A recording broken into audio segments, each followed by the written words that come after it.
Once upon a time, being woke was the ultimate flex in marketing.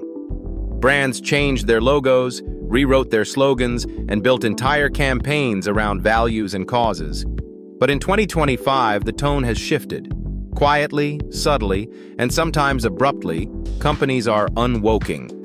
The same brands that once championed activism are now talking about community, craftsmanship, and silence. So, what happened? Why did the woke wave crash so fast? The truth is, this isn't just a story about politics. It's a story about economics, trust, and the psychology of consumer fatigue.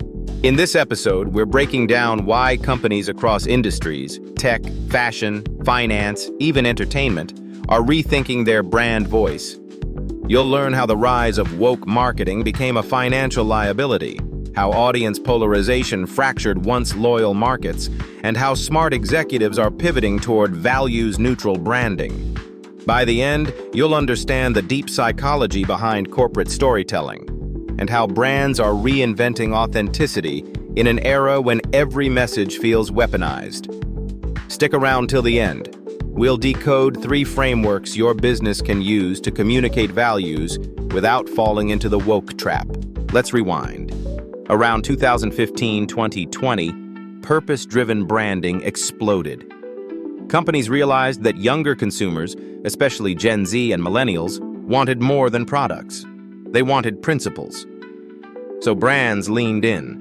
From rainbow logos during Pride Month to ad campaigns celebrating diversity and activism, the corporate world became a loud chorus of moral declarations.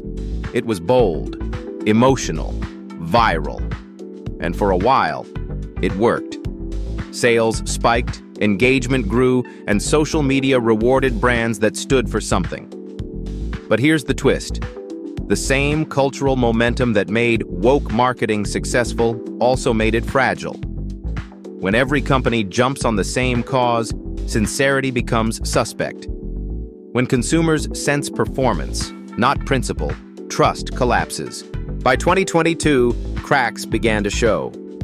Audiences grew skeptical of corporate virtue signaling. Comment sections turned into battlefields.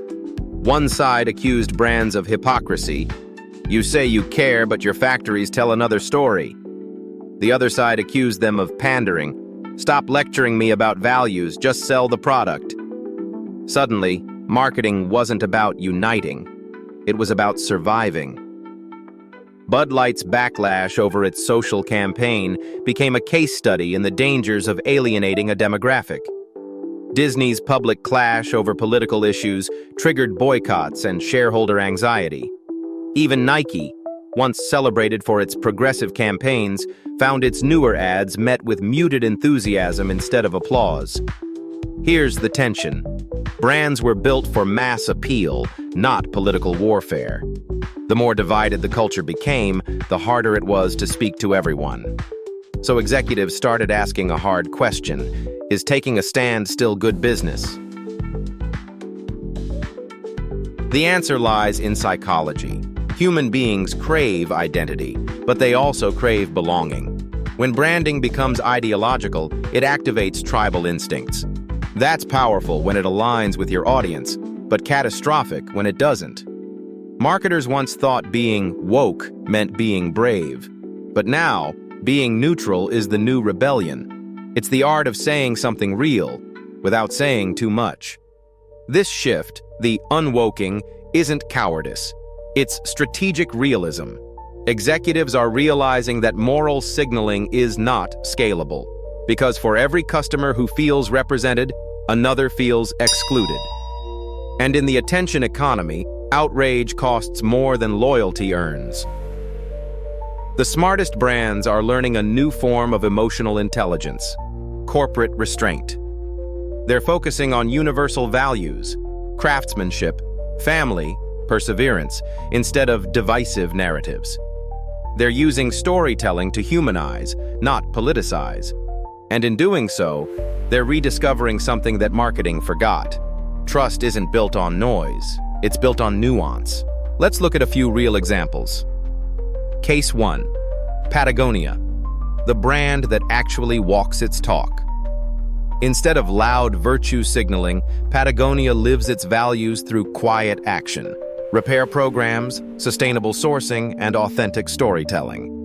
Their success shows that when values are embedded in operations, not marketing, audiences respond. Case 2. Bud Light. The costly lesson of over-targeted messaging. A campaign that was supposed to modernize the brand ended up splitting its audience in half. Executives learned that not all social stands translate into sales. Case 3. Netflix, pivoting from politics to performance. After years of social discourse controversies, Netflix now focuses on creative excellence and entertainment value. They're not avoiding issues, but they're no longer making every decision a statement. Case 4. Apple, mastering neutrality. Apple sells aspiration, innovation, and privacy, universal ideas that transcend ideology. Their storytelling is emotionally intelligent without being political. The lesson? The future of branding isn't silence, it's sophistication. If you're a business owner, marketer, or entrepreneur, here's your playbook for the post-woke era. 1. Revisit your core values. Strip away performative messaging and identify what your brand truly believes in. 2. Test for polarization risk. Before launching a campaign, ask, who could this alienate? 3. Build emotional neutrality. Use stories about resilience, creativity, and human connection rather than ideology. 4. Audit authenticity. Don't just say it, show it. If you claim sustainability, prove it operationally. 5. Practice brand restraint. The best messages in 2025 aren't loud, they're layered. In short, the next evolution of branding isn't about being woke or anti-woke, it's about being wise. So maybe being unwoke isn't regression, it's recalibration. Maybe businesses are finally realizing that the loudest voice isn't always the most trusted. In a world where outrage sells and silence scares, the bravest brands will be those that speak softly but act boldly. And maybe that's the ultimate marketing truth. People don't buy politics, they buy meaning. If this episode gave you a new lens on branding, stay tuned for more mind-shifting breakdowns every week. And remember, real authenticity doesn't need a hashtag.